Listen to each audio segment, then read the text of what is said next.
Morí en un segundo, y descubrí que Dios no juzga lo que hice, sino lo que pensé en silencio durante 42 años.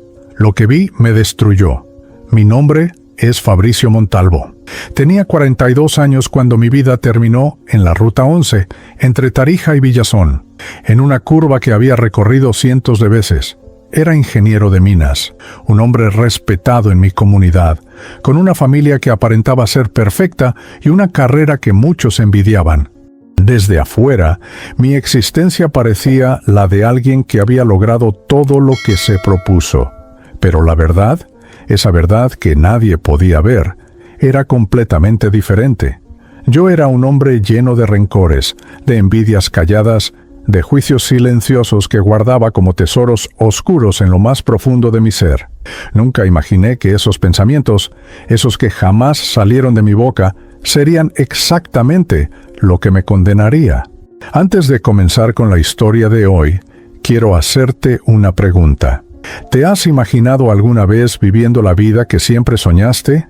Con más paz, abundancia y propósito.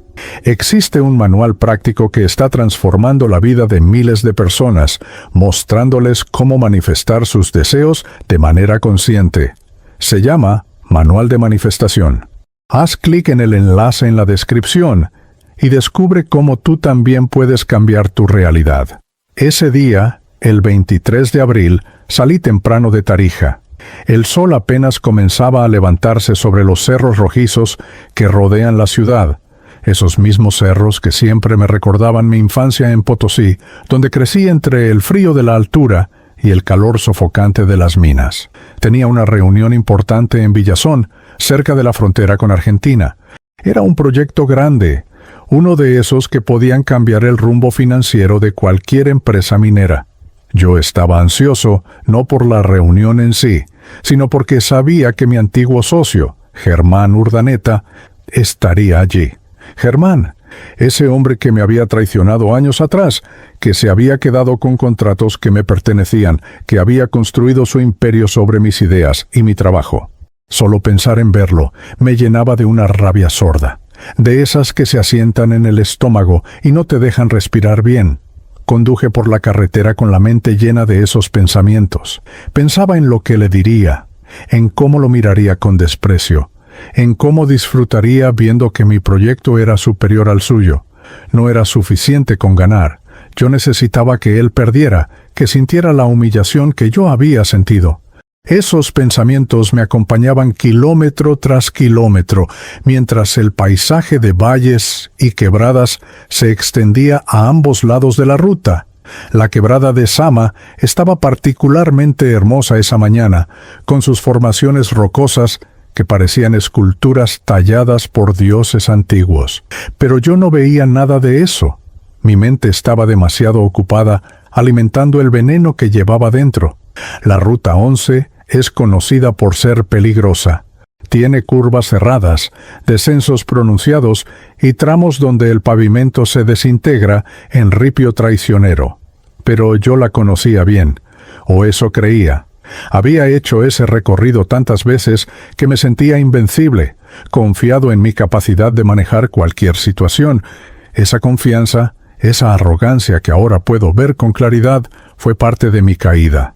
Porque cuando llegué a aquella curva, la que todos los conductores locales conocen como la serpiente, por su forma sinuosa y estrecha, yo iba demasiado rápido. No porque tuviera prisa, sino porque en mi mente estaba ensayando el momento en que vería a Germán, imaginando su cara, saboreando mi venganza mental. No vi el camión de carga que venía en sentido contrario. O tal vez sí lo vi, pero mi tiempo de reacción fue nulo porque mi conciencia no estaba en la carretera, estaba en mi odio. El conductor del camión tocó la bocina desesperadamente. Un sonido largo y agudo que todavía resuena en mi memoria como el último aviso del universo.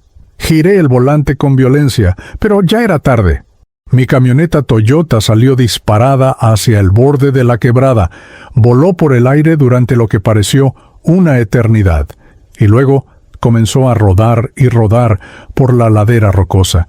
Recuerdo cada golpe, cada vuelta, cada segundo de ese descenso al abismo. Recuerdo el sonido del metal retorciéndose, el vidrio explotando en 1000 pedazos, el dolor agudo en mi cabeza cuando golpeó contra algo duro. Recuerdo haber pensado en Lorena, mi esposa, en sus ojos tristes que siempre me miraban como si esperara algo de mí que yo nunca le daba. Pensé en Renata y Bautista, mis hijos, en sus risas que últimamente me molestaban porque interrumpían mi paz. Pensé en mi madre, que había muerto 5 años atrás, sin que yo le dijera cuánto la amaba, porque el orgullo siempre fue más fuerte. Y finalmente, mientras mi cuerpo se destrozaba dentro de esa masa de hierro retorcido, pensé en que todo había sido inútil, en que todos mis logros, todo mi dinero, toda mi reputación, no significaban absolutamente nada en ese momento. Y entonces vino el silencio. Un silencio tan profundo, tan absoluto, que al principio pensé que me había quedado sordo. Pero no era eso. El silencio venía de la ausencia total de ruido físico, porque yo ya no estaba en el mundo físico. Abrí los ojos, o lo que creía que eran mis ojos, y me encontré de pie junto a los restos humeantes de mi camioneta. Podía ver mi propio cuerpo dentro, destrozado, irreconocible, cubierto de sangre. Un brazo estaba en un ángulo imposible, mi cara estaba aplastada contra el volante, y había un charco oscuro que se extendía sobre el asiento del conductor. La confusión fue total. ¿Cómo podía estar mirando mi propio cuerpo? ¿Cómo era posible que estuviera de pie si claramente estaba muerto ahí dentro? Intenté gritar, pero no salió ningún sonido. Intenté tocar mi cara, y mis manos atravesaron mi propio rostro como si fuera humo. El pánico me invadió. Corrí hacia la carretera, donde ya se estaban deteniendo algunos vehículos. Vi a un hombre bajar de su auto y acercarse corriendo al borde de la quebrada. Gritó algo, sacó su teléfono, llamó a emergencias. Yo estaba justo a su lado, gritándole que me ayudara, que yo estaba ahí, que podía verme. Pero él me atravesaba con su mirada, como si yo fuera invisible, como si no existiera. Entonces entendí. La comprensión llegó como un golpe brutal en el pecho, aunque ya no tenía pecho físico. Estaba muerto, realmente muerto. No había vuelta atrás, no había segundas oportunidades, no había manera de regresar a ese cuerpo destrozado que yacía entre los fierros. Caí de rodillas, aunque no había suelo real bajo mí, y lloré. Lloré como nunca había llorado en vida, porque en vida el orgullo no me lo permitía. Lloré por todo lo que había perdido, por todo lo que nunca podría hacer, por todas las palabras que nunca dije y por todos los pensamientos oscuros que sí tuve. No sé cuánto tiempo pasé allí junto a mi cuerpo viendo cómo llegaban los paramédicos, cómo sacaban mi cadáver de entre los hierros, cómo lo cubrían con una lona plateada. Vi cómo hacían llamadas, cómo tomaban fotografías, cómo escribían en sus reportes. Todo me parecía irreal, como si estuviera viviendo una pesadilla de la que pronto despertaría. Pero no desperté. Simplemente seguí allí, atrapado en ese estado liminal entre la vida que conocía y algo más, algo que todavía no podía comprender. Intenté alejarme del lugar del accidente. Pensé en mi casa en Tarija, en mi familia, y de repente me encontré allí, en la sala de estar, como si hubiera viajado instantáneamente. Lorena estaba sentada en el sofá mirando su teléfono. Todavía no sabía nada. Renata estaba en su habitación, estudiando para sus exámenes de la universidad. Bautista jugaba videojuegos en su cuarto. Todo era tan normal, tan cotidiano, tan ajeno a la tragedia que acababa de ocurrir. Quise abrazarlos, decirles que los amaba, pedirles perdón por todos los años en que estuve físicamente presente, pero emocionalmente ausente. Pero no podía tocarlos, no podían verme, no podían escucharme. Entonces sonó el teléfono de Lorena. Vi cómo su cara cambiaba al escuchar la noticia. Vi cómo se llevaba la mano a la boca, cómo sus ojos se llenaban de lágrimas, cómo su cuerpo entero comenzaba a temblar. Gritó mi nombre, y ese grito atravesó lo que fuera que yo era en ese momento. Renata y Bautista salieron corriendo de sus habitaciones. La escena que siguió fue devastadora. Ver a tu familia desmoronarse por tu muerte, ver su dolor crudo y real, y no poder hacer absolutamente nada para consolarlo, es una tortura que no tiene nombre en ningún idioma. Pero lo peor aún estaba por venir, porque mientras observaba a mi familia llorar, comencé a sentir algo extraño. Era como si una fuerza invisible me estuviera jalando, alejándome de ellos, llevándome hacia otro lugar. Intenté resistirme, aferrarme a mi casa, a mi familia, a todo lo que conocía, pero era inútil. La fuerza era demasiado poderosa, demasiado inevitable. Y entonces, en un instante que no puedo describir con palabras humanas, todo cambió. La casa desapareció, mi familia desapareció, y yo me encontré en un lugar completamente diferente. Un lugar que no era físico, pero que se sentía más real que cualquier cosa que hubiera experimentado en vida. Estaba en presencia de algo. No era una persona, no tenía forma definida, pero era consciente, inmensamente consciente. Y yo sabía, con una certeza absoluta que no admitía dudas, que estaba frente a mi juicio. No había tribunal, no había jurado, no había abogados, solo estaba yo, desnudo en mi esencia más pura, frente a una verdad que no podía esconderse, manipularse o negarse. Y en ese momento, mientras todo mi ser temblaba ante lo que estaba por venir, supe que mi vida entera, cada segundo de mis 42 años, estaba a punto de ser revisada. Pero no de la manera que yo esperaba, no. La presencia que me rodeaba no tenía voz, pero de alguna manera me comunicaba todo con absoluta claridad. No necesitaba palabras porque sus intenciones, sus pensamientos, su esencia misma fluía directamente hacia mi conciencia. Era como si estuviera sumergido en un océano de comprensión donde nada podía ocultarse, donde cada mentira que me había dicho a mí mismo durante 42 años se disolvía instantáneamente. Sentí miedo, un miedo más profundo que cualquier cosa que hubiera experimentado en vida, porque sabía que lo que venía no podía evitarse. No había escapatoria, no había excusas, no había forma de manipular esta situación como había manipulado tantas otras durante mi existencia terrenal. Entonces comenzó. No sé cómo describirlo exactamente, porque no hay nada en el mundo físico que se le compare. Frente a mí, o más bien alrededor de mí, empezó a proyectarse mi vida entera. Pero no era como ver una película o recordar momentos sueltos. Era como si toda mi existencia se desplegara simultáneamente en un holograma tridimensional infinito, donde cada instante, cada pensamiento, cada emoción, cada interacción existía al mismo tiempo. Podía ver mi nacimiento en Potosí, podía ver mi primer día de escuela, podía ver mi graduación de la universidad, podía ver mi boda con Lorena, el nacimiento de mis hijos, mis éxitos profesionales, mis fracasos secretos. Todo estaba ahí, expuesto, visible, innegable. Pero lo verdaderamente aterrador no era ver los eventos de mi vida. Lo aterrador era ver lo que había debajo de esos eventos, porque junto a cada acción, cada palabra, cada momento, estaban mis pensamientos, todos ellos, cada uno, los que expresé y los que callé, los nobles y los despreciables, los amorosos y los llenos de odio. Y fue ahí, en ese instante de revelación total, cuando comprendí la verdad más devastadora de mi existencia.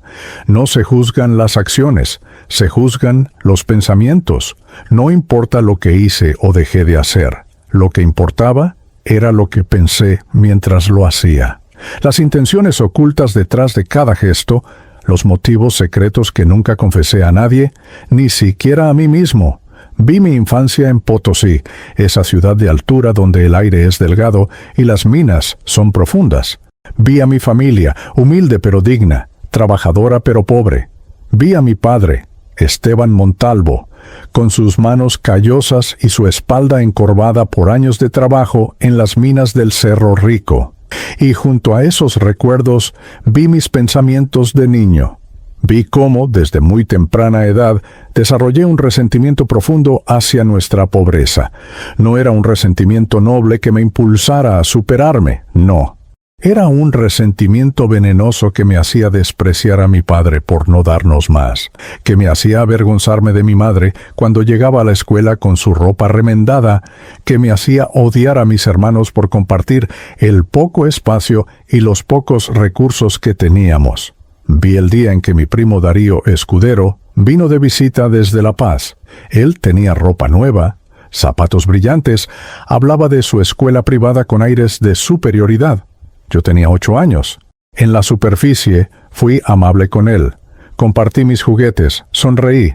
Pero en mi interior, en ese lugar secreto donde guardaba mis verdaderos sentimientos, lo odié con una intensidad que ahora me asusta. Deseé que le pasaran cosas malas. Deseé que su familia perdiera su dinero. Deseé verlo sufrir como yo sufría. Y lo más perturbador de todo es que ahora podía ver cómo esos pensamientos, esas emisiones de energía oscura, realmente afectaron a Darío. No de manera obvia o inmediata, pero crearon como hilos invisibles de negatividad que se extendían hacia él, que tocaban su campo energético, que depositaban semillas de malestar en su vida. La revelación me dejó paralizado. Los pensamientos no son solo cosas etéreas que desaparecen en el aire. Son fuerzas reales, energías que se proyectan, que tocan a otros, que crean efectos en el mundo, aunque nunca se conviertan en palabras o acciones. Cada vez que pensé mal de alguien, cada vez que deseé el fracaso de otro, cada vez que sentí placer secreto ante el sufrimiento ajeno, estaba enviando dardos de oscuridad que causaban daño real. Y todo eso estaba siendo revelado ahora, expuesto, ante esta presencia que todo lo veía, todo lo comprendía, todo lo pesaba. Vi mi adolescencia, esos años difíciles donde la necesidad de pertenecer chocaba constantemente con mi orgullo herido. En la escuela secundaria de Potosí había un chico llamado Prudencio Gallardo, hijo de un maestro respetado. Prudencio era amable, inteligente, querido por todos. Yo fingía ser su amigo, pero en mi mente lo despreciaba porque tenía lo que yo no tenía. Aceptación natural, facilidad para las relaciones, una familia estable. Cada vez que él tenía un éxito, yo sonreía por fuera, pero por dentro me corroía la envidia. Deseaba que fracasara, que cometiera errores, que todos vieran que no era tan perfecto como parecía. Y ahora, en esta revisión despiadada de mi vida, podía ver cómo Prudencio había sentido mi falsedad, cómo en algún nivel profundo de su ser había percibido mi hostilidad oculta, cómo eso había creado en él una inseguridad que no entendía de dónde venía. Avanzamos hacia mi juventud, mis años universitarios en la Universidad Mayor de San Andrés en La Paz. Allí conocí a Casilda Montero, una compañera de estudios brillante que siempre obtenía mejores calificaciones que yo. Casilda era de una familia indígena aymara, orgullosa de sus raíces, segura de sí misma a pesar del racismo sutil que permeaba la universidad. En público, yo defendía la igualdad, hablaba de justicia social, me mostraba progresista, pero en mi mente, en ese espacio privado donde creía que nadie podía verme, la juzgaba constantemente. Pensaba que solo sacaba buenas notas porque los profesores querían llenar cuotas de diversidad. Pensaba que su éxito era inmerecido, que yo era más inteligente pero menos favorecido por el sistema. La despreciaba en silencio, y ese desprecio se filtraba en pequeñas formas, en cómo evitaba colaborar con ella en proyectos, en cómo nunca reconocía públicamente sus logros, en cómo sutilmente socavaba su confianza con comentarios aparentemente inocentes. Y ahora podía ver el daño completo. Podía ver cómo Casilda había internalizado esos mensajes sutiles, cómo había comenzado a dudar de sí misma sin entender por qué. Cómo mi energía negativa había contribuido a erosionar su autoestima. Lo peor es que ella nunca supo que yo era parte de su dolor. Nunca le dije nada directamente cruel, nunca la ataqué abiertamente, pero mis pensamientos habían sido suficientes para causar heridas reales. Y yo era responsable de esas heridas tanto como si las hubiera infligido con mis manos. La proyección continuó, implacable, mostrándome año tras año de hipocresía interior. Vi mi relación con Lorena Villarroel, la mujer que se convirtió en mi esposa. Cuando la conocí en Tarija, donde me había mudado para trabajar en las minas de San Cristóbal, pensé que era hermosa, dulce, perfecta para la imagen que quería proyectar. Me casé con ella porque completaba mi fachada de hombre exitoso y establecido.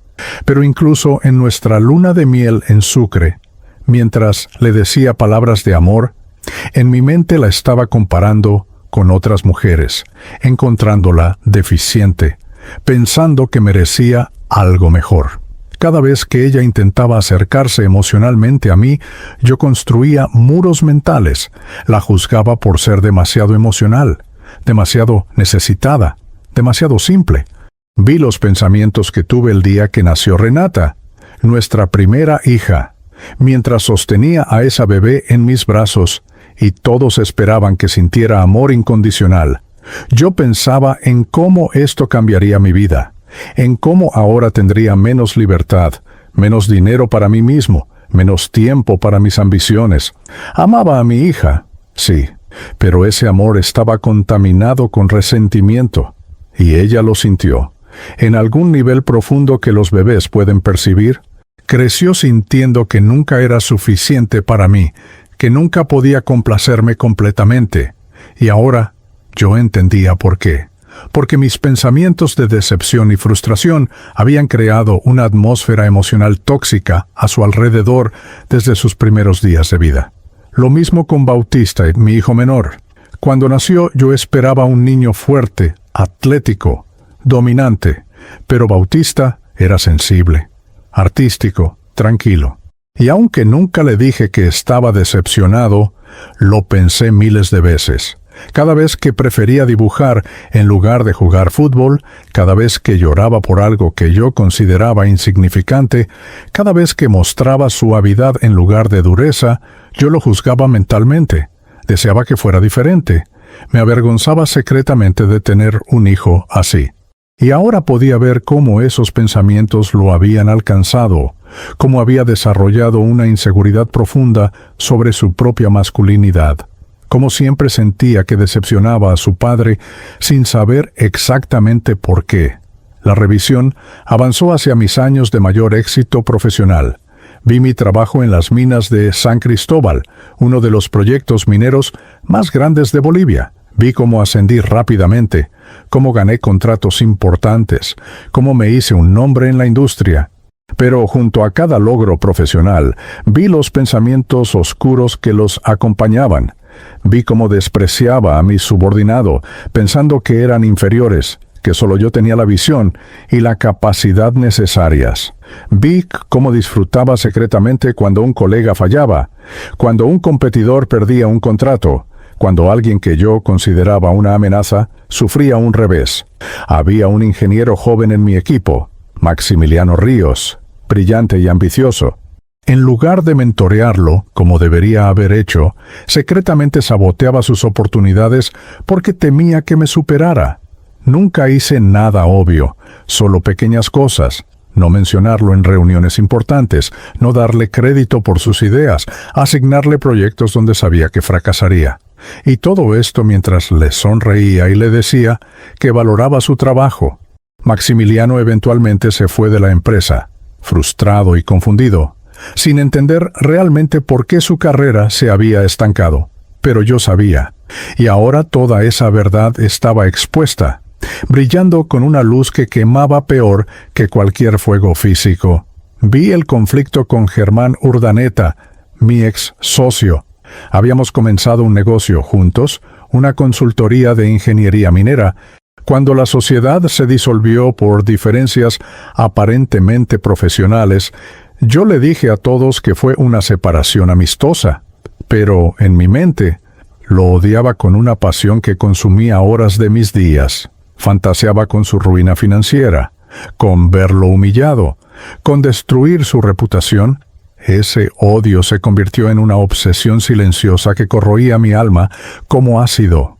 Y aunque nunca actué directamente contra él, ese odio creó una conexión energética oscura entre nosotros, una especie de cable invisible por el cual fluía constantemente mi malicia, afectándolo de maneras que ni él ni yo comprendíamos completamente. Entonces llegamos a los momentos finales de mi vida, los meses antes del accidente. Vi cómo mi amargura había crecido hasta convertirse en un estado permanente. Ya no solo tenía pensamientos negativos ocasionales, vivía en un estado constante de juicio, resentimiento y superioridad. Cada persona que conocía era evaluada, categorizada e encontrada deficiente. Mi vecino en Tarija, Heriberto Paz, un hombre simple que trabajaba en el mercado central, me saludaba amablemente cada mañana. Yo le devolvía el saludo, pero en mi mente lo despreciaba por su falta de educación, por su trabajo humilde, por su español imperfecto mezclado con quechua. Pensaba que era una vergüenza tener un vecino así, que rebajaba el valor de mi propiedad.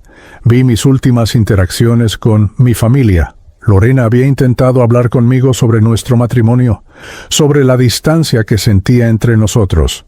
Yo le había dicho las palabras correctas. Había fingido interés, pero en mi mente pensaba que era dramática, que exageraba, que el problema era ella y no yo. Renata había compartido conmigo sus sueños de estudiar arte en lugar de ingeniería como yo quería. Le había dicho que la apoyaría, pero pensaba que estaba desperdiciando su potencial, que yo había invertido demasiado dinero en su educación para que eligiera algo tan inútil. Bautista había intentado mostrarme sus dibujos, buscando desesperadamente mi aprobación. Yo había mirado brevemente y había dicho algo genérico, pero pensaba que era una pérdida de tiempo, que debería estar enfocándose en cosas más importantes. Y finalmente, vi esa mañana del 23 de abril. Vi mis pensamientos mientras conducía hacia Villazón, completamente consumido por mi odio hacia Germán, por mi necesidad de venganza, por mi deseo de verlo fracasar. Vi cómo esos pensamientos me distrajeron, me cegaron, me hicieron ignorar la carretera, el camión que se aproximaba, el peligro inminente. Vi el momento exacto en que mi vida podría haberse salvado si mi mente hubiera estado presente, si no hubiera estado tan perdido en mi oscuridad interior. Y comprendí que, en un sentido muy real, no fue el accidente lo que me mató. Fueron mis propios pensamientos, mi propio odio, mi propia oscuridad interior, la que finalmente me destruyó. La revelación completa me dejó destrozado. No había defensa posible, no había justificación, no había manera de minimizar o racionalizar lo que acababa de ver. Durante 42 años había vivido con una máscara, mostrándole al mundo una versión de mí mismo que era radicalmente diferente de quien realmente era en mi interior. Y ahora esa máscara había caído completamente, dejándome desnudo ante la verdad más brutal. No era el hombre bueno que pretendía ser. Era un hombre lleno de odio, envidia, desprecio y juicio. Y todo ese veneno había estado fluyendo de mí constantemente, envenenando a todos los que me rodeaban, creando daño real en el mundo, aunque nunca hubiera alzado mi voz o mi mano en violencia. Lloré. Lloré con una desesperación que no tiene palabras, porque finalmente entendía la magnitud de lo que había hecho, de quién había sido realmente, y sabía, con una certeza absoluta, que lo que venía después no sería fácil. El juicio apenas comenzaba. Después de ver toda mi vida expuesta en ese teatro de verdades demoledoras, pensé que ya había experimentado lo peor. Estaba equivocado. Lo que vino después fue aún más devastador, porque no se trataba solo de ver mis pensamientos oscuros, sino de comprender exactamente qué habían causado esos pensamientos en las vidas de las personas que me rodearon. La presencia luminosa que me acompañaba en este proceso comenzó a mostrarme algo que nunca había considerado posible. El efecto real, tangible y medible de cada pensamiento negativo que había tenido durante mi existencia. No era una explicación abstracta o filosófica, era una demostración directa, irrefutable. Podía ver las ondas energéticas que emanaban de mí cada vez que tenía un pensamiento de odio, envidia o desprecio. Esas ondas no se disipaban simplemente en el aire, como yo había asumido durante toda mi vida. No. Viajaban, se extendían, alcanzaban a sus objetivos y depositaban su carga tóxica en el campo energético de otras personas. Era como ver veneno invisible siendo inyectado en las almas de aquellos que me rodeaban, y yo había sido el envenenador inconsciente durante 42 años. La primera persona que me mostraron con detalle fue Lorena, mi esposa. Vi nuestra relación desde una perspectiva completamente nueva, desde su perspectiva. Vi cómo cada mañana ella se despertaba con esperanza, pensando que tal vez ese día yo finalmente la vería realmente, la escucharía de verdad, la amaría sin reservas. Y vi cómo cada día esa esperanza se erosionaba un poco más bajo el peso de mis pensamientos de desprecio. Porque aunque yo nunca le dije directamente que la consideraba inferior, que pensaba que era aburrida, que sentía que me había conformado al casarme con ella, esos pensamientos creaban una atmósfera emocional que ella percibía constantemente. Vi momentos específicos que me partieron el alma. Una noche, Lorena había pasado horas preparando mi comida favorita, paceña, con todo el cuidado y amor del mundo. Cuando llegué a casa del trabajo, ella me recibió con una sonrisa ansiosa, esperando mi reacción. Yo probé la comida. Dije que estaba buena. Le di un beso mecánico en la mejilla. Parecía una interacción normal, incluso positiva. Pero ahora podía ver lo que realmente sucedió en ese momento. Podía ver mis pensamientos mientras comía. Otra vez lo mismo, siempre intentando complacerme con comida como si eso fuera suficiente. No entiende que necesito estimulación intelectual, conversaciones profundas, no solo platos bien preparados. Ese pensamiento emanó de mí como una onda oscura que golpeó directamente el corazón de Lorena. Y aunque ella no podía leer mi mente, sentía esa energía de rechazo. Vi cómo su sonrisa se desvaneció sutilmente, cómo sus hombros se hundieron casi imperceptiblemente, cómo una pequeña luz en sus ojos se apagó. Esa noche, después de que yo me fui a dormir sin siquiera agradecerle realmente por el esfuerzo, ella se sentó en la cocina llorando en silencio, sintiéndose inadecuada, preguntándose qué más podía hacer para hacerme feliz, sin comprender que el problema nunca fue ella. El problema siempre fui yo, y mi incapacidad de valorar el amor genuino cuando lo tenía frente a mí. Vi años de esta dinámica, miles de pequeños momentos donde mis pensamientos de superioridad, frustración y desilusión creaban heridas invisibles en el alma de Lorena. Vi cómo ella había intentado hablar conmigo sobre la distancia emocional entre nosotros en innumerables ocasiones. Cada vez que lo hacía, yo respondía con palabras tranquilizadoras mientras pensaba, aquí vamos otra vez con el drama. ¿Por qué no puede ser más independiente emocionalmente? ¿Por qué siempre necesita esta validación constante? Y esos pensamientos, esa falta de empatía genuina, esa frialdad interior, se transmitían a ella aunque yo dijera las palabras correctas. Con el tiempo, Lorena dejó de intentarlo. Se resignó a vivir con un esposo que estaba físicamente presente, pero emocionalmente ausente. Y esa resignación mató algo hermoso en su espíritu que nunca volvería a florecer. Luego vinieron mis hijos. Ver el daño que les causé a Renata y Bautista fue incomparablemente más doloroso que ver lo que le hice a Lorena, porque ellos eran inocentes, vulnerables, completamente dependientes de mí, para formar su sentido de valor propio y su lugar en el mundo. Y yo los había fallado de las maneras más fundamentales, no a través de abuso obvio o negligencia visible, sino a través del veneno silencioso de mis pensamientos de decepción y juicio. Renata, mi primogénita, había pasado toda su vida intentando ganar mi aprobación. Vi cómo desde muy pequeña ella monitoreaba constantemente mi estado de ánimo, tratando de entender qué necesitaba hacer para verme sonreír con orgullo genuino. Se convirtió en una estudiante excelente, no porque amara el estudio, sino porque había aprendido que los buenos resultados académicos eran lo único que parecía complacerme temporalmente. Pero incluso cuando traía calificaciones perfectas, yo pensaba, por supuesto que saca buenas notas, es mi hija, es lo mínimo que espero. Nunca hubo verdadera celebración en mi corazón, solo una confirmación de expectativas que consideraba básicas. Vi el momento en que Renata, a los 15 años, había ganado un premio provincial en un concurso de ensayo. Estaba radiante cuando me lo contó. Sus ojos brillaban con esperanza de que finalmente yo vería su talento especial. Yo la felicité, por supuesto, pero en mi mente pensaba, un concurso de ensayos. Ojalá hubiera ganado algo en matemáticas o ciencias, algo realmente útil para su futuro. Ese pensamiento viajó hacia ella como una flecha invisible que atravesó su alegría.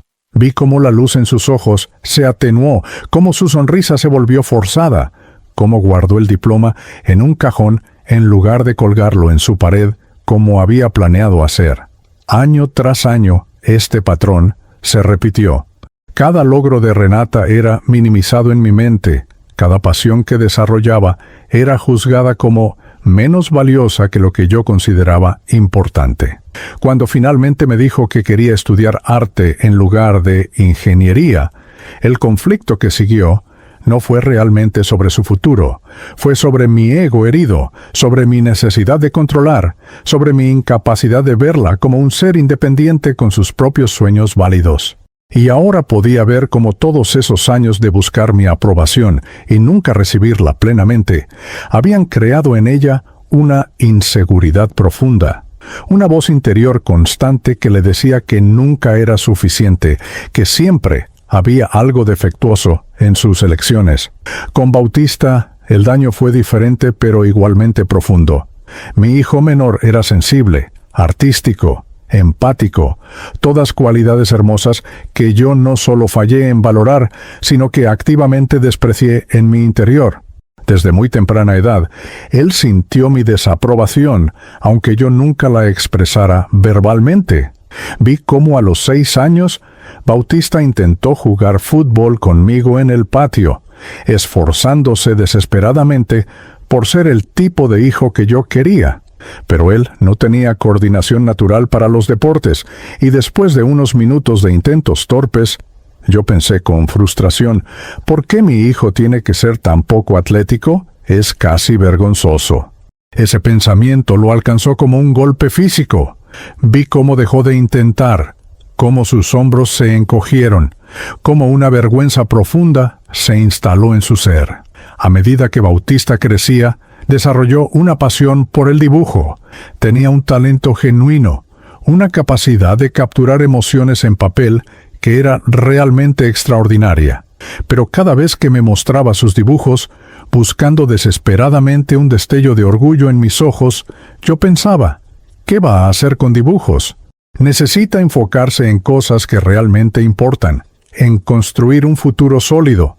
Esos pensamientos, repetidos cientos de veces a lo largo de años, construyeron en Bautista una creencia fundamental de que quien él era naturalmente estaba mal, que sus dones naturales no tenían valor, que necesitaba ser alguien completamente diferente para ser digno de amor. Vi las noches en que Bautista lloraba en su cama, sintiéndose profundamente inadecuado, luchando con una sensación de no pertenecer ni siquiera en su propia familia. Vi cómo comenzó a ocultar sus dibujos, a esconder las partes de sí mismo que sabía que yo despreciaba. Vi cómo desarrolló ansiedad social, miedo al rechazo, incapacidad para confiar en su propio valor. Y todo esto rastreaba directamente de vuelta a mis pensamientos de decepción, a mi incapacidad de amarlo por quien era, en lugar de quien yo quería que fuera. La revisión continuó con personas fuera de mi familia inmediata, pero no menos importantes. Vi a Heriberto Paz, mi vecino en Tarija. Heriberto era un hombre bueno, trabajador, que se levantaba antes del amanecer cada día para ir al mercado central, donde vendía productos agrícolas. Cada mañana me saludaba con genuina amabilidad, sin importar cómo respondiera yo. Y yo respondía, siempre educadamente en la superficie, pero en mi mente lo despreciaba. Pensaba que era ignorante, simple, que su presencia rebajaba el nivel del vecindario. Lo que no sabía, lo que ahora podía ver con claridad devastadora, era que Heriberto luchaba constantemente con sentimientos de inferioridad. Había crecido en el campo, cerca de Camiri, con educación limitada. Se había mudado a la ciudad buscando mejores oportunidades para sus hijos, y aunque trabajaba honestamente y mantenía a su familia con dignidad, constantemente se preguntaba si era suficiente, si merecía estar allí, si personas como yo lo miraban con desprecio. Mis pensamientos confirmaban sus peores miedos. Cada vez que pasaba junto a él con mi traje y mi maletín, pensando lo afortunado que era yo de no tener que trabajar con mis manos como él, esos pensamientos llegaban hasta su campo energético y reforzaban su sensación de ser menos que otros. Vi el día en que Heriberto intentó hablarme sobre un problema con el suministro de agua del vecindario. Se acercó tímidamente, disculpándose por molestarme, claramente nervioso. Yo escuché brevemente, le di una respuesta corta y me fui pensando, ¿por qué me molesta con estas cosas triviales? Que lo resuelva con la administración. Yo tengo asuntos más importantes. Heriberto se sintió pequeño, insignificante, confirmado en su creencia de que personas como yo lo veían como inferior. Nunca volvió a intentar hablarme de nada que no fuera un saludo básico. Y yo, en mi arrogancia, ni siquiera noté su retiro, ni me importó. Luego vi a Casilda Montero, mi antigua compañera de universidad. Después de graduarnos, nuestros caminos se cruzaron ocasionalmente en conferencias profesionales y eventos de la industria minera. Casilda había logrado un éxito notable, convirtiéndose en una de las pocas mujeres indígenas en posiciones de liderazgo en el sector. Cada vez que la veía, yo la felicitaba superficialmente, pero en mi interior pensaba que no merecía esa posición, que solo la tenía por cuotas de diversidad, que yo era más capaz pero menos favorecido por el sistema. Ahora podía ver la verdad completa. Casilda había trabajado el doble que cualquiera de nosotros para llegar donde estaba. Había enfrentado discriminación constante, dudas constantes sobre su capacidad, barreras que yo nunca tuve que considerar. Y en medio de todo eso, personas como yo, que sonreíamos en su cara mientras la despreciábamos en nuestros pensamientos, añadíamos otra capa de carga a su ya difícil camino. Mis pensamientos de resentimiento y negación de sus méritos no existían en el vacío. Se unían a un coro de dudas similares que ella sentía como un peso constante, una voz susurrante que le decía que tal vez no era suficiente, que tal vez no merecía estar donde estaba. Vi una conferencia específica en Santa Cruz, donde Casilda presentaba un proyecto innovador sobre minería sostenible.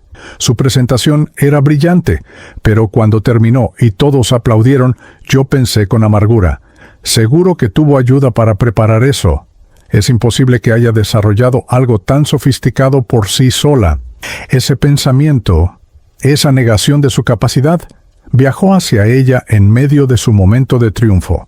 Vi cómo, incluso mientras sonreía agradeciendo los aplausos, una parte de ella se preguntaba si realmente merecía el reconocimiento, si realmente era tan buena como parecía.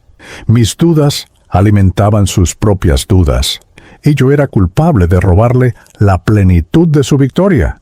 El patrón se repitió con docenas, quizás cientos de personas, compañeros de trabajo a quienes envidiaba secretamente, subordinados a quienes despreciaba mentalmente, personas en la calle a quienes juzgaba por su apariencia o su estatus social.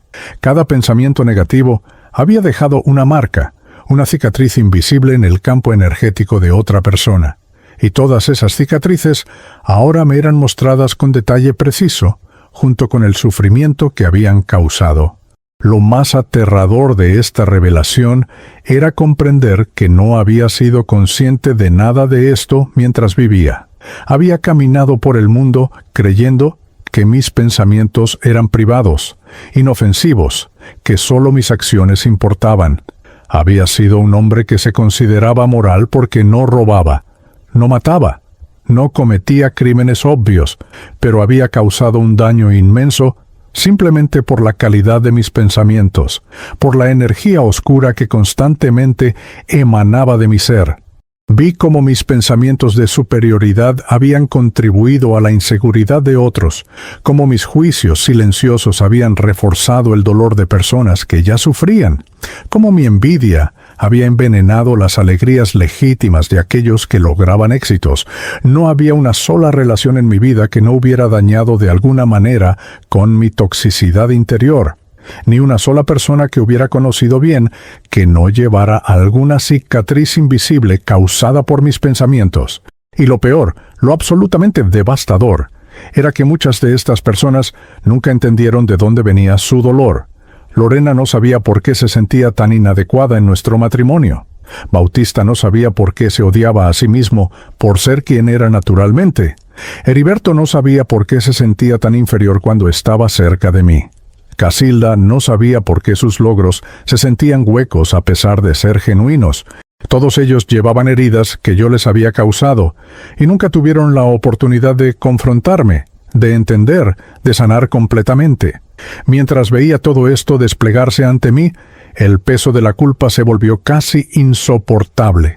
No era una culpa abstracta o intelectual, era visceral, penetrante, absolutamente devastadora. Entendí que había vivido 42 años como un agente de oscuridad, esparciendo dolor por donde quiera que fuera, y todo mientras me consideraba una persona decente. La disonancia entre quien creía que era y quien realmente había sido era tan grande que mi ser entero gritaba en agonía. Pero la presencia luminosa no había terminado conmigo todavía, porque ahora que había visto las cicatrices que dejé en otros, era tiempo de comprender las conexiones energéticas que esas cicatrices habían creado. Y lo que vendría después me mostraría que el daño que causé no era solo en un sentido, sino que había creado ataduras que me mantendrían encadenado a mi oscuridad de maneras que apenas comenzaba a comprender. Después de ver el daño que mis pensamientos habían causado en las vidas de otros, pensé que ya había experimentado el límite del sufrimiento que un alma podía soportar. Pero estaba equivocado. La presencia luminosa que me guiaba en este proceso de revelación total ahora me mostraba algo aún más perturbador: las conexiones energéticas que había creado a través de mis pensamientos negativos. No eran simplemente impactos momentáneos que desaparecían después de causar su daño inicial, eran ataduras permanentes, cables invisibles de energía oscura que me mantenían conectado a cada persona hacia quien había dirigido odio, envidia, resentimiento o desprecio prolongado. Me mostraron algo que parecía imposible, pero que era absolutamente real. Cada pensamiento negativo repetido hacia la misma persona creaba un hilo energético entre esa persona y yo. Al principio, estos hilos eran delgados, casi imperceptibles, pero con cada repetición del pensamiento negativo, el hilo se engrosaba, se fortalecía, se volvía más denso. Con el tiempo, estos hilos se convertían en cuerdas, y las cuerdas en cadenas. Y estas cadenas no solo conectaban, también ataban. Me ataban a las personas que había odiado de una manera que hacía imposible que me liberara de ellas, y las ataba a mí de una manera que les impedía sanar completamente del daño que les había causado. Vi mi conexión con Germán Urdaneta, mi ex socio, y quedé horrorizado. Entre nosotros había algo que parecía un cable grueso y negro, pulsante, con energía tóxica. Este cable se había formado a través de años de pensamientos obsesivos de odio y deseos de venganza. Cada vez que había fantaseado con su fracaso, cada vez que había deseado verlo humillado, cada vez que había alimentado mi resentimiento recordando una y otra vez cómo me había traicionado, ese cable se había vuelto más grueso y más fuerte. Y ahora, incluso después de mi muerte, ese cable seguía existiendo, manteniéndome conectado a Germán de una manera que me arrastraba hacia abajo. Lo que me mostraron fue devastador. Este tipo de conexión no solo me afectaba a mí, también afectaba a Germán. Aunque él no era consciente de la existencia del cable, lo sentía como un peso inexplicable, una sensación de malestar que no podía identificar completamente. Mis pensamientos de odio habían creado una especie de vampirismo energético donde yo constantemente drenaba su energía vital sin siquiera saberlo. Y él constantemente sentía una fatiga que no podía explicar médicamente. La conexión era parasitaria, destructiva para ambos, y yo era completamente responsable de haberla creado. Vi el día de mi muerte desde una nueva perspectiva.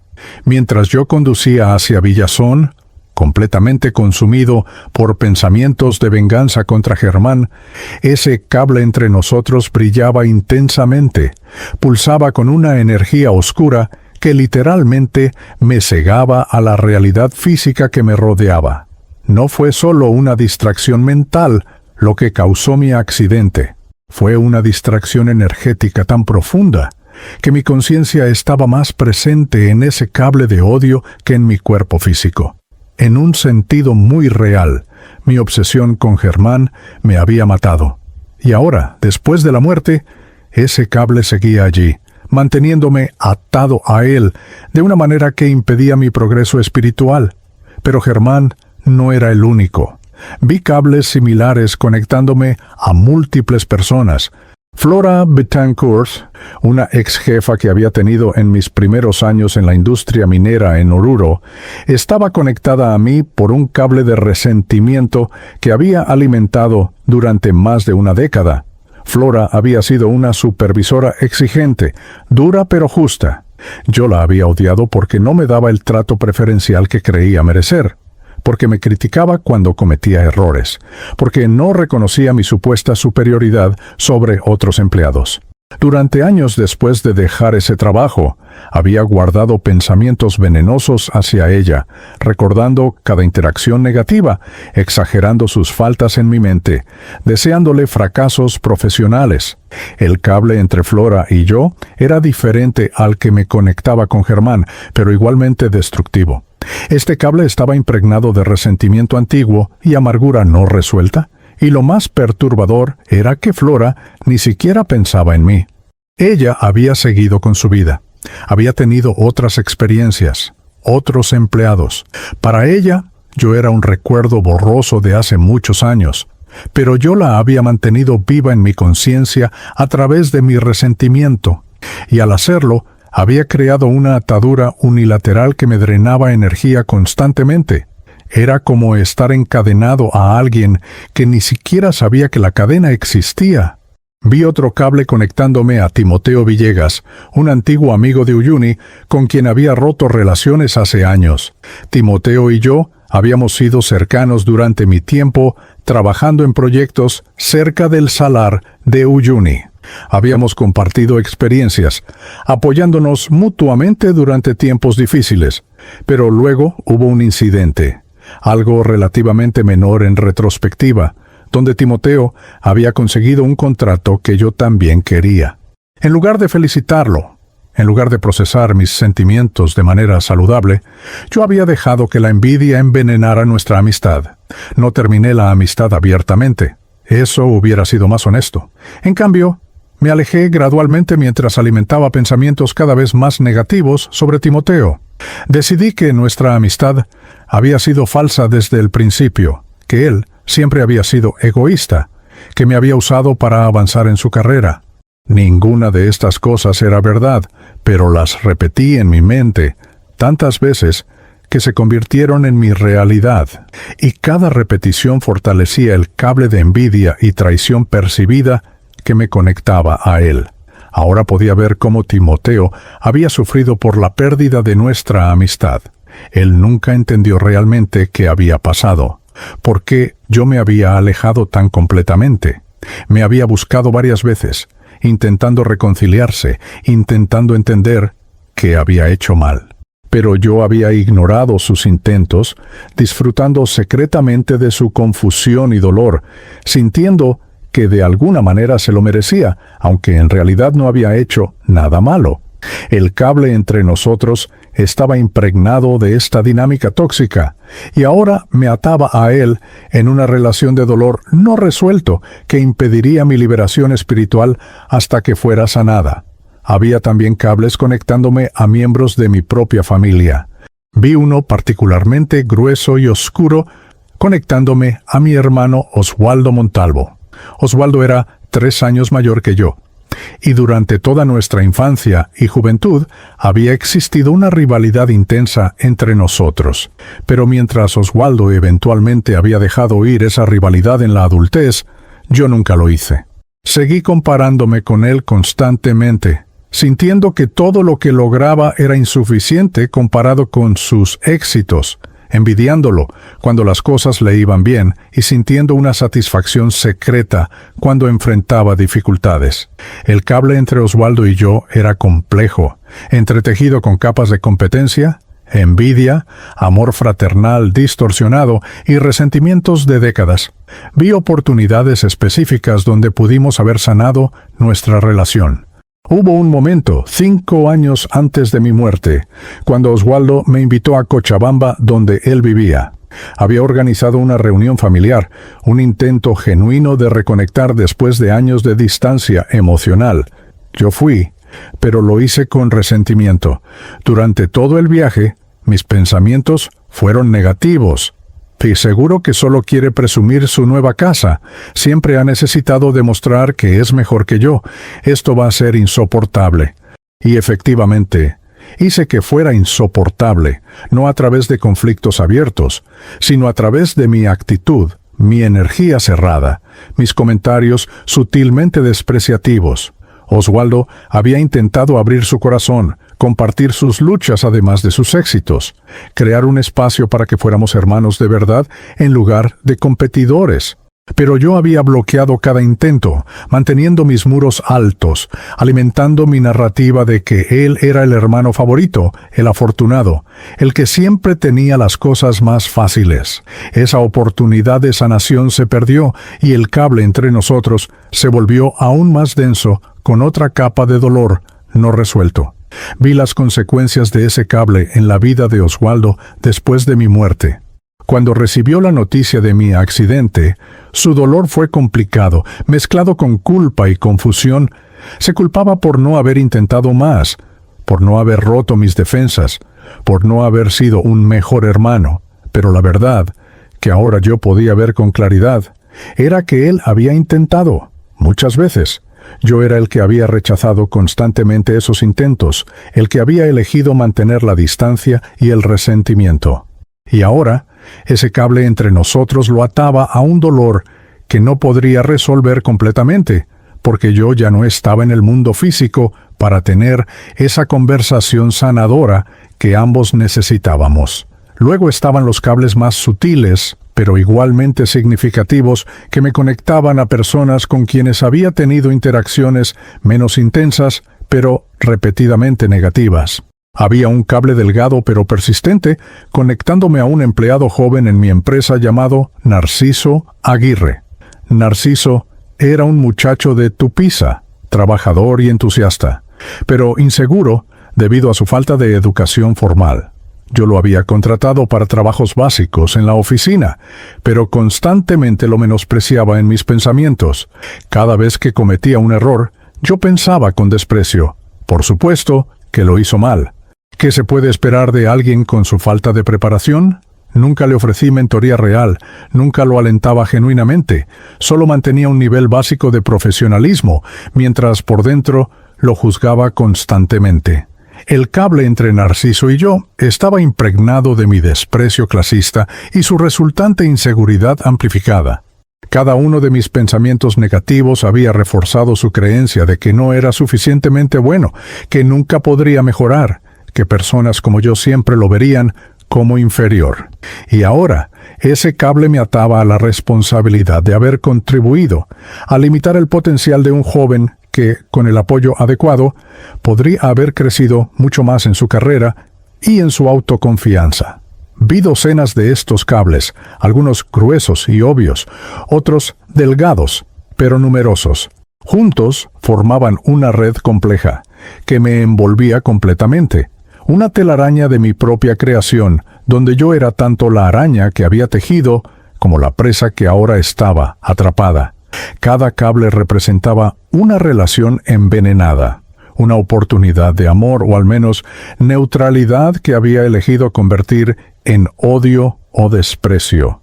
Un nudo en mi alma que ahora necesitaba ser deshecho antes de que pudiera progresar. La presencia luminosa me hizo comprender algo fundamental. Estos cables no eran castigos impuestos desde afuera, eran consecuencias naturales de mis propias elecciones, de la calidad de energía que había elegido generar durante mi vida. Cada pensamiento negativo había sido una elección, y cada elección había tenido consecuencias reales en el tejido energético del universo. Yo había tejido mi propia prisión, nudo por nudo, pensamiento por pensamiento, durante 42 años. Lo más aterrador era comprender que estos cables no se disolverían simplemente con el tiempo. No era suficiente con estar arrepentido o con desear que no existieran. Cada uno necesitaba ser deshecho conscientemente, sanado individualmente. Y el proceso de sanación requeriría que yo enfrentara plenamente el daño que había causado, que sintiera completamente el dolor que había infligido, que comprendiera profundamente por qué había elegido el odio sobre el amor en tantas circunstancias.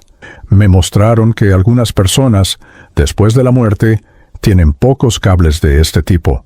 Personas que vivieron con pensamientos predominantemente amorosos, que perdonaron rápidamente, que no alimentaron resentimientos, que vieron lo mejor en otros. Estas almas ascendían rápidamente después de la muerte, libres para explorar dimensiones superiores de existencia. Pero yo no era una de esas almas. Yo estaba tan enredado en mi propia red de negatividad que mi progreso estaría severamente limitado hasta que comenzara el largo y doloroso proceso de deshacer cada nudo. Vi también que estos cables no solo me afectaban a mí. Cada persona a la que estaba atado también llevaba una carga debido a esa conexión. Incluso las que ya no pensaban conscientemente en mí, incluso las que habían seguido con sus vidas, llevaban una conexión energética que drenaba sutilmente su vitalidad, que creaba patrones de pensamiento negativos cuyo origen no podían identificar, que limitaba su capacidad de experimentar alegría plena. Yo era como un parásito energético en la vida de docenas de personas, y eso continuaría hasta que esos cables fueran sanados. La comprensión de todo esto me llenó de una desesperación profunda. No era solo que yo estuviera sufriendo por mis propias elecciones. Era que continuaba causando sufrimiento, incluso después de mi muerte. Que mi legado en el mundo no era los logros profesionales de los que me había sentido orgulloso, sino una red de dolor y conexiones tóxicas que afectarían a otros durante años, tal vez décadas, hasta que cada una pudiera ser sanada. Me di cuenta de que había desperdiciado mi vida entera. Cada momento que había pasado alimentando pensamientos negativos, cada hora invertida en resentimientos y envidias, cada día dedicado a juzgar y despreciar a otros, todo había sido un desperdicio absoluto. Peor que un desperdicio, había sido una acción activa de autodestrucción y destrucción de otros. Había tenido 42 años para aprender a amar, para desarrollar compasión, para ver la humanidad en otros. Y en cambio había usado esos 42 años para construir meticulosamente mi propia prisión energética. La presencia luminosa me permitió sentir el peso completo de todos estos cables simultáneamente. Era como si estuviera siendo aplastado bajo un peso inimaginable, cada cable jalando en una dirección diferente, cada conexión oscura demandando atención y sanación. No había escape fácil, no había solución rápida. El camino hacia adelante sería largo, difícil, y requeriría que enfrentara cada momento de oscuridad que había creado con honestidad brutal y arrepentimiento genuino. Y mientras asimilaba esta verdad devastadora, me preparé para lo que vendría después. Porque si esto era lo que había creado, la siguiente pregunta era inevitable. ¿Cuál sería mi destino ahora? ¿Dónde iría un alma tan enredada en su propia oscuridad? ¿Qué tipo de existencia me esperaba en el mundo espiritual cuando llevaba conmigo tantos nudos sin resolver, tantas deudas energéticas sin pagar, tantas conexiones tóxicas sin sanar? La respuesta a esas preguntas estaba por revelarse, y una parte de mí ya sabía que no me gustaría lo que vería. Después de ver todos los cables oscuros que me ataban a tantas personas, Después de comprender la magnitud del daño que había causado con mis pensamientos, esperaba que la presencia luminosa pronunciara algún tipo de sentencia. Esperaba que me dijera a dónde iría, qué castigo enfrentaría, cuánto tiempo duraría mi sufrimiento. Pero lo que sucedió fue mucho más impactante que cualquier juicio externo que hubiera podido imaginar. La presencia no me juzgó. No pronunció ninguna condena. No señaló ningún destino específico. En cambio, simplemente se retiró, dejándome solo con la comprensión total de lo que yo era, de lo que había hecho, de lo que había creado. Y en ese momento de soledad absoluta, entendí la verdad más aterradora de todas. No había juez externo. El único juez era yo mismo. Y con la claridad implacable que ahora poseía, con la imposibilidad de mentirme o justificarme, con la transparencia total de mi propia conciencia, yo mismo tendría que determinar mi destino, no por elección, sino por simple consecuencia energética. Como un objeto pesado naturalmente cae hacia abajo por gravedad, mi alma, cargada con toda la oscuridad que había acumulado, naturalmente descendería hacia las dimensiones que correspondían a mi estado vibracional. Me vi a mí mismo desde afuera y lo que vi fue devastador. Mi forma espiritual no era luminosa como la presencia que me había acompañado en la revisión. Era opaca, grisácea, rodeada de una especie de niebla oscura formada por todos mis pensamientos negativos acumulados. Los cables que me conectaban a tantas personas se extendían desde mi ser en todas direcciones, jalándome hacia abajo con su peso. No era una imagen metafórica, era literal. Podía sentir físicamente, o lo que sea que corresponde a físicamente, en este estado, cómo esos cables me arrastraban hacia dimensiones inferiores de existencia. Intenté resistir, intenté elevarme, ascender hacia la luz que aún podía percibir en algún lugar muy por encima de mí, pero era imposible, no porque algo externo me lo impidiera, sino porque mi propia naturaleza, mi propia densidad energética, mi propio peso espiritual, me hacían incapaz de alcanzar esas dimensiones superiores. Era como intentar que una piedra flotara en el agua sin ayuda externa. No importaba cuánto lo intentara, la gravedad espiritual era inexorable. Yo pertenecía, al menos temporalmente, a las regiones inferiores, no por decreto divino, sino por simple consecuencia de lo que yo mismo había elegido ser durante 42 años. El descenso comenzó.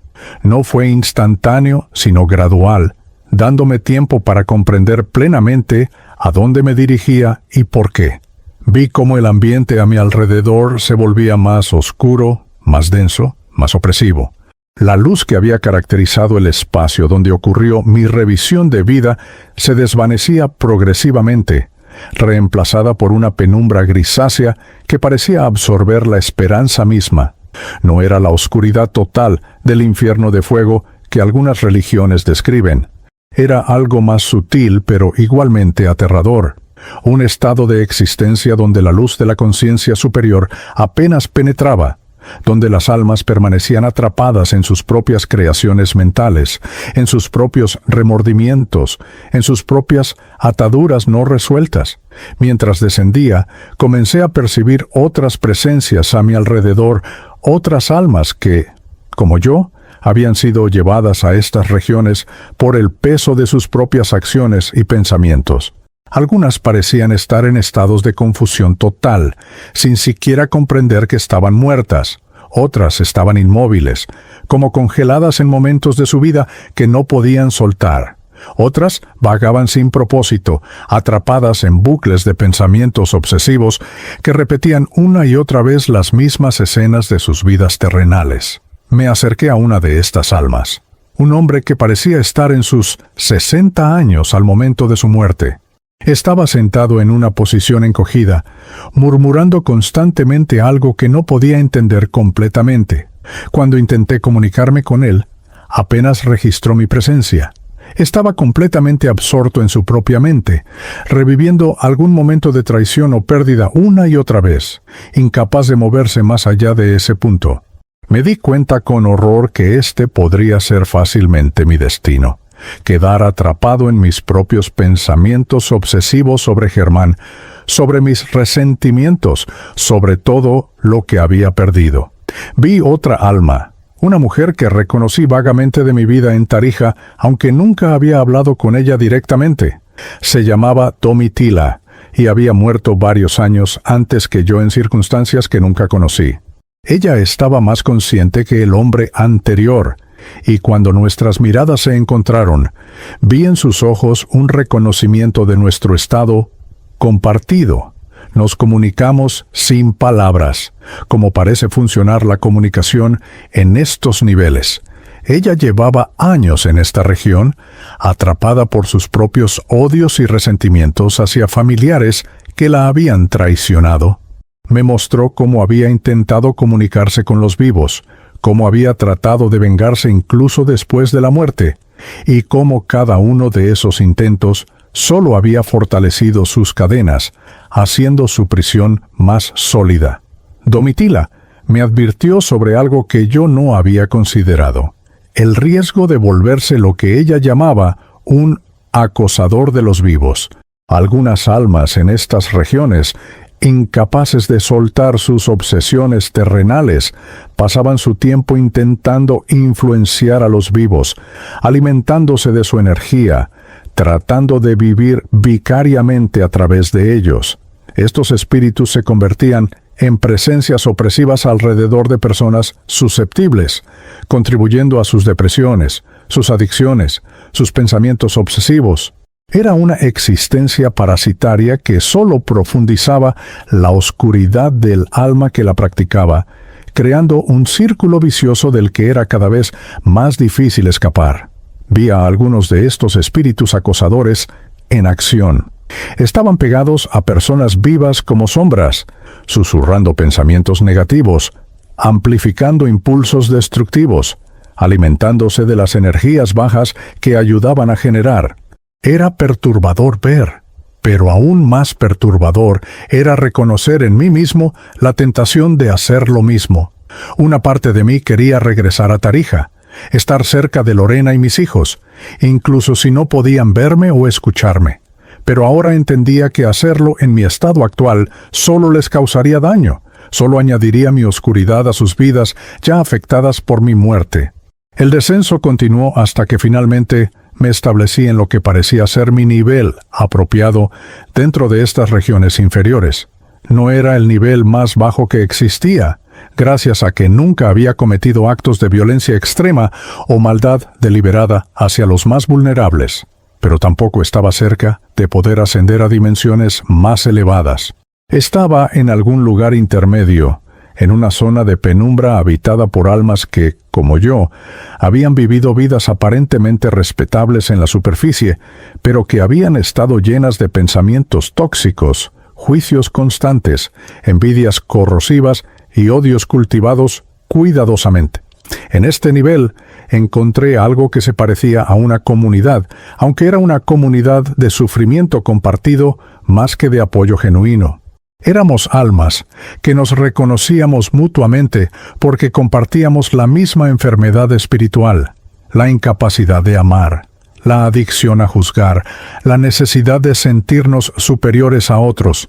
Algunos habían estado allí por lo que parecían décadas, otros eran más recientes como yo. Todos compartíamos la característica de ser técnicamente conscientes de nuestro estado, pero emocionalmente incapaces de cambiarlo todavía. Conocí a un hombre llamado Abundio Cerrudo, que había sido un empresario exitoso en Santa Cruz antes de morir de un infarto hace 15 años. Abundio era similar a mí en muchas formas. Había construido una fachada de éxito y respetabilidad mientras alimentaba internamente un veneno constante de superioridad y desprecio hacia otros. Él me explicó algo que la presencia luminosa no había detallado: el proceso de purificación que eventualmente nos permitiría ascender. La purificación, según Abundio, no era un castigo impuesto desde afuera, sino un proceso de enfrentar repetidamente el daño que habíamos causado hasta que el remordimiento genuino y el cambio real ocurrieran en nuestra conciencia. Significaba revivir una y otra vez los momentos donde habíamos elegido el odio sobre el amor, sentir profundamente el dolor que habíamos causado a otros, comprender visceralmente por qué esas elecciones habían sido erróneas. No había atajos, no había manera de intelectualizar el proceso. Tenía que ser sentido completamente, integrado completamente, transformado completamente. Abundio llevaba 15 años en este proceso y apenas había comenzado a deshacer algunos de sus nudos más superficiales. Los cables que lo ataban a sus odios más profundos permanecían tan fuertes como el día de su muerte. Me dijo que había visto almas que tardaban 50, 100, incluso más años en completar su purificación lo suficiente como para ascender al siguiente nivel, y cada nivel superior requería su propio proceso de purificación antes de poder avanzar más. La perspectiva de décadas, tal vez siglos, en este estado me llenó de una desesperación casi insoportable. Pero Abundio me recordó algo importante. El tiempo en estas dimensiones no era lo mismo que el tiempo terrenal. Lo que para los vivos podría ser un siglo, para nosotros podría sentirse como una eternidad o como un instante, dependiendo de nuestro estado de conciencia. El sufrimiento no se medía en unidades temporales, sino en intensidad de experiencia. También me explicó que el proceso no era completamente sin esperanza. Había ayuda disponible, aunque no del tipo que yo había esperado. Espíritus más elevados, aquellos que ya habían completado su purificación, ocasionalmente descendían a estas regiones para ofrecer guía y aliento. No podían hacer el trabajo por nosotros, no podían cortar nuestros cables o limpiar nuestra oscuridad, pero podían recordarnos que la transformación era posible, que no estábamos abandonados, que el amor aún existía incluso si actualmente éramos incapaces de sentirlo plenamente. Uno de estos espíritus guías apareció mientras hablaba con Abundio. No tenía nombre que pudiera pronunciar, pero irradiaba una paz y compasión que contrastaba brutalmente con la atmósfera densa de nuestra región. Me miró con una mezcla de tristeza y esperanza, y sin palabras me comunicó un mensaje que penetró profundo en mi ser. Lo que eres ahora no es lo que siempre serás, pero lo que serás mañana depende completamente de lo que elijas hacer con tu comprensión hoy. El Espíritu me mostró algo crucial. Aunque había causado mucho daño, también había tenido momentos de luz genuina en mi vida, momentos donde había sentido amor real, donde había experimentado compasión verdadera, donde había vislumbrado la conexión entre todos los seres. Estos momentos eran raros en mi caso, eclipsados casi completamente por mi oscuridad predominante, pero existían. Y eran estas semillas de luz, por pequeñas que fueran, las que eventualmente podrían crecer si yo las alimentaba con intención y trabajo genuino. Me mostró específicamente un momento que yo había olvidado por completo. Cuando Bautista tenía 5 años, había estado enfermo con fiebre alta durante varios días. Una noche, cuando su temperatura alcanzó un nivel peligroso y Lorena estaba al borde del pánico, yo había sostenido a mi hijo en mis brazos durante horas, aplicando compresas frías, susurrándole palabras de consuelo, orando sinceramente por su recuperación. En esos momentos, todo mi ego había desaparecido. No había pensado en mi trabajo, en mis ambiciones, en mis resentimientos. Solo había existido amor puro y preocupación genuina por el bienestar de mi hijo. Ese momento, me dijo el Espíritu Guía, era una prueba de que la capacidad de amar genuinamente existía en mí. Había sido enterrada bajo capas y capas de defensas, miedos y patrones tóxicos, pero estaba allí. Y si podía reconectarme con esa capacidad, si podía cultivarla, expandirla, permitirle transformar mi ser desde adentro, eventualmente podría deshacer todos los nudos que había creado. Pero el Espíritu también me advirtió sobre una trampa común en estas regiones, la autocompasión. Muchas almas quedaban atrapadas sintiendo lástima por sí mismas, enfocándose en su propio sufrimiento en lugar de en el daño que habían causado. Este enfoque en uno mismo, incluso en forma de remordimiento, era solo otra versión del egocentrismo que nos había traído aquí en primer lugar. La verdadera transformación requería salir completamente de la perspectiva egocéntrica y desarrollar una preocupación genuina por el bienestar de otros, incluso aquellos a quienes habíamos dañado. Después de que el espíritu guía se retiró, me quedé en este espacio de penumbra, procesando todo lo que había aprendido. Miré a mi alrededor y vi a las otras almas en diversos estados de su propio proceso. Algunas estaban completamente perdidas en sus propios infiernos mentales. Otras, como Abundio, estaban trabajando activamente en su purificación, aunque el progreso era dolorosamente lento. Y algunas pocas mostraban señales de estar listos para ascender pronto, sus formas volviéndose gradualmente más luminosas a medida que soltaban sus ataduras. Tomé una decisión en ese momento. No sería como el hombre que había visto al llegar, atrapado en un bucle obsesivo de sus propios pensamientos. No desperdiciaría esta oportunidad de transformación, por difícil que fuera. Comenzaría el proceso de deshacer sistemáticamente cada nudo que había creado, de sanar cada cable oscuro, de enfrentar cada momento de oscuridad que había generado, no porque creyera que sería rápido o fácil, sino porque ahora entendía que era la única manera de eventualmente liberarme. Decidí comenzar con Lorena. De todas las personas a quienes había dañado, ella merecía mi primera atención porque había sido la más cercana, la que más había sufrido bajo el peso constante de mi falta de amor genuino. Me enfoqué en el cable que me conectaba a ella, y bajo la guía de memorias que ahora fluían con claridad perfecta, comencé a revivir cada momento donde la había despreciado mentalmente, donde había juzgado su amor como insuficiente, donde había tomado su devoción como algo dado sin aprecio real. El dolor de este proceso era indescriptible. No era dolor físico, sino algo mucho más profundo.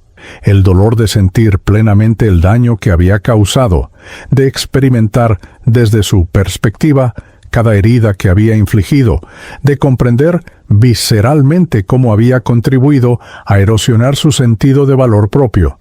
Cada revisión me quebraba un poco más, desmantelando las defensas que había construido durante toda mi vida, obligándome a ver la verdad sin los filtros de justificación que siempre había usado.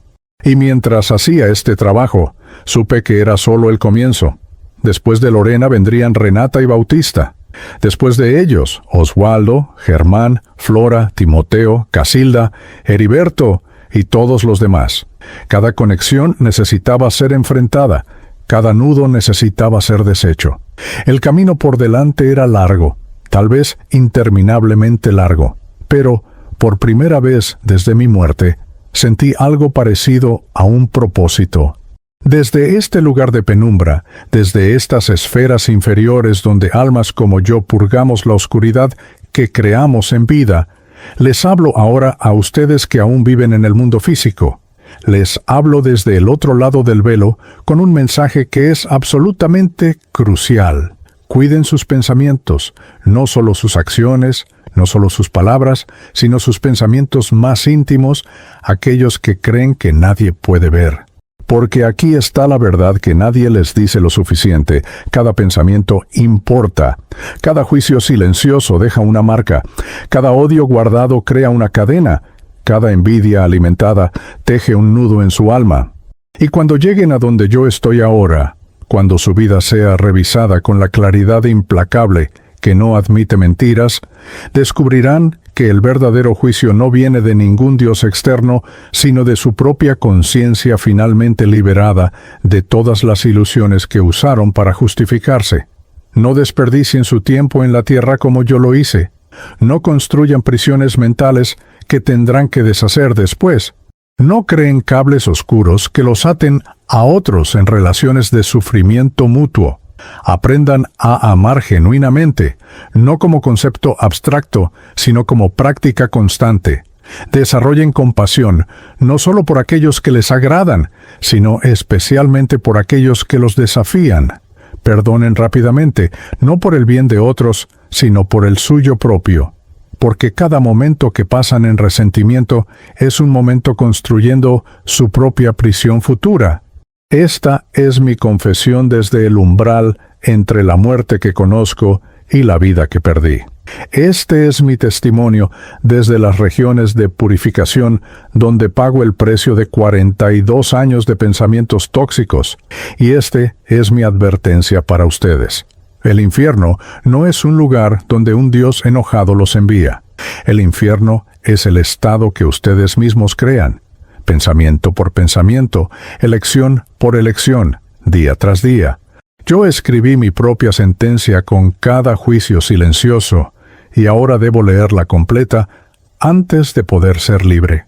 Que mi historia les sirva como la advertencia que yo nunca tuve, que mi sufrimiento les inspire a elegir diferente.